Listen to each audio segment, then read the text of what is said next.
ಇನ್ನು ಸಿದ್ದರಾಮಯ್ಯನವರ ಅಧಿಕಾರಾವಧಿ ಹಾಗೂ ಜಾತಿ ಜನಗಣತಿ ವರದಿ ಜಾರಿ ವಿಳಂಬದ ಕುರಿತು ಸಚಿವ ಯತೀಂದ್ರ ಸಿದ್ದರಾಮಯ್ಯ ನೀಡಿರುವ ಹೇಳಿಕೆ ತೀವ್ರ ಕುತೂಹಲಕ್ಕೆ ಕಾರಣ ಆಗಿದೆ. ದಾವಣಗೆರೆಯಲ್ಲಿ ಮಾತನಾಡಿದ ಅವರು, ಸಿದ್ದರಾಮಯ್ಯನವರು ಇನ್ನೂ 2 ವರ್ಷಗಳ ಕಾಲ ಮುಖ್ಯಮಂತ್ರಿಯಾಗಿ ಮುಂದುವರಿಯುತ್ತಾರೆ ಅಂತ ನಾವು ಭಾವಿಸಿದ್ದೆವು.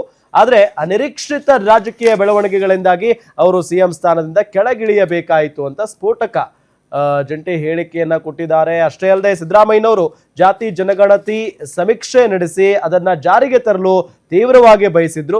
ಪರಿಸ್ಥಿತಿ ಹೇಗಿದ್ರೂ ಸಹ ತಮ್ಮ ಅಧಿಕಾರದ ಕೊನೆಯ ದಿನದಂದು ಅವರು ಜಾತಿ ಜನಗಣತಿ ವರದಿಯನ್ನ ಸ್ವೀಕರಿಸಿದ್ದಾರೆ.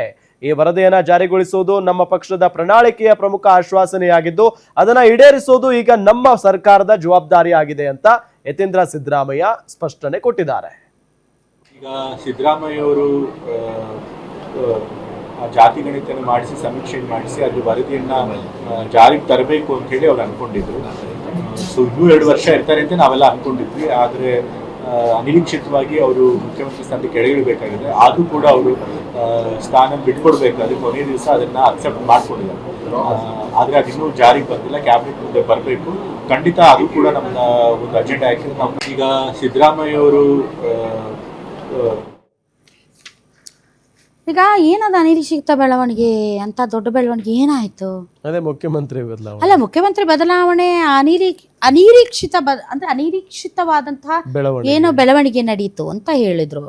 ಈಗ ಮುಖ್ಯಮಂತ್ರಿ ಬದಲಾವಣೆ ಅನಿರೀಕ್ಷಿತ ಬೆಳವಣಿಗೆಗಳಾಗಿದ್ದಕ್ಕೆ ಮುಖ್ಯಮಂತ್ರಿ ಬದಲಾವಣೆ ಆಗಿದ್ದು ಅಂತ ಅವ್ರು ಹೇಳ್ತಾ ಇರೋದು. ಮುಖ್ಯಮಂತ್ರಿ ಬದಲಾವಣೆ ಆದ್ರು ಅಂತ ಅವ್ರು ಹೇಳ್ತಾ ಇಲ್ಲ, ಅನಿರೀಕ್ಷಿತ ಬೆಳವಣಿಗೆಗಳಿಂದ ಮುಖ್ಯಮಂತ್ರಿ ಬದಲಾವಣೆ ಆದ್ರು ಅಂತ ಅವ್ರು ಹೇಳ್ತಾ ಇರೋದು. ಹಾಗಾದ್ರೆ ಏನದು ಅನಿರೀಕ್ಷಿತ ಬೆಳವಣಿಗೆ? ಸಿದ್ದರಾಮಯ್ಯನವರು ಇನ್ನೂ 2 ವರ್ಷಗಳ ಕಾಲ ಅಧಿಕಾರದಲ್ಲಿ ಇರಬೇಕಾಗಿತ್ತು, ಆದ್ರೆ ಅನಿರೀಕ್ಷಿತ ಬೆಳವಣಿಗೆಯಿಂದಾಗಿ ಅವರು ಮುಖ್ಯಮಂತ್ರಿ ಸ್ಥಾನದಿಂದ ಕೆಳಗಿಳಿದ್ರು ಅಂತ ಯತೀಂದ್ರ ಸಿದ್ದರಾಮಯ್ಯನವರು ಇವತ್ತು ಹೇಳ್ತಾ ಇದ್ದಾರೆ. ಅನಿರೀಕ್ಷಿತ ಬೆಳವಣಿಗೆ ಏನ್ ಅಂತದೇನ್ ನಡೀತು ಸಿದ್ದರಾಮಯ್ಯನವ್ರನ್ನ ಕೆಳಗಿಳಿಸಬೇಕಾದಂತ ಪರಿಸ್ಥಿತಿ? ನಿಜ. ಈಗ ಡಿ.ಕೆ. ಶಿವಕುಮಾರ್ ಅವ್ರನ್ನ ಮುಖ್ಯಮಂತ್ರಿ ಮಾಡ್ಬೇಕು ಅಂತ ಮೊದಲೇ ಏನೋ ಮಾತುಕತೆ ಆಗಿತ್ತು, ಒಪ್ಪಂದ ಆಗಿತ್ತು. ಹಂಗಾಗಿ ಅವ್ರು ಹೇಳಿದ್ರು ಅಂದ್ರೆ ಒಂದ್ ಮಾತು, ಸ್ಟ್ರೇಟ್ ಆನ್ಸರ್.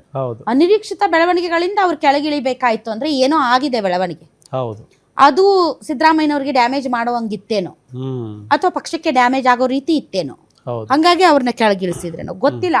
ಆಮೇಲೆ ಯತೀಂದ್ರ ಸಿದ್ದರಾಮಯ್ಯನವ್ರಿಗೆ ದಯವಿಟ್ಟು ನೀವು ಈ ತರ ಕೋಡ್ ಲ್ಯಾಂಗ್ವೇಜ್ ಅಲ್ಲಿ ಮಾತಾಡ್ಬೇಡಿ, ಅರ್ಥ ಆಗಲ್ಲ. ನೀವೇ ಅರ್ಥ ಮಾಡ್ಕೊಳ್ಳಿ ಅಂತ ಬಿಟ್ಬಿಟ್ರೆ ಜನ ನಾನಾ ಅರ್ಥ ಮಾಡ್ಕೊಳ್ಬಿಡ್ತಾರೆ, ಅಪಾರ್ಥ ಮಾಡ್ಕೊಂಡ್ಬಿಡ್ತಾರೆ.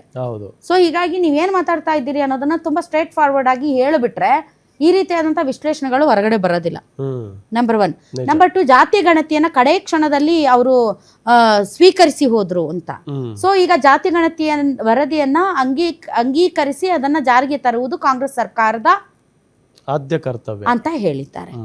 ಸೊ ಈಗ ಡಿ.ಕೆ. ಶಿವಕುಮಾರ್ ಅವರಿಗೆ ಅದನ್ನ ಟಾಸ್ ಮಾಡಿದ್ದಾರೆ. ಹೌದು, ದೊಡ್ಡ ಜವಾಬ್ದಾರಿಯನ್ನ ಅವ್ರಿಗೆ ಟಾಸ್ ಮಾಡಿದ್ದಾರೆ.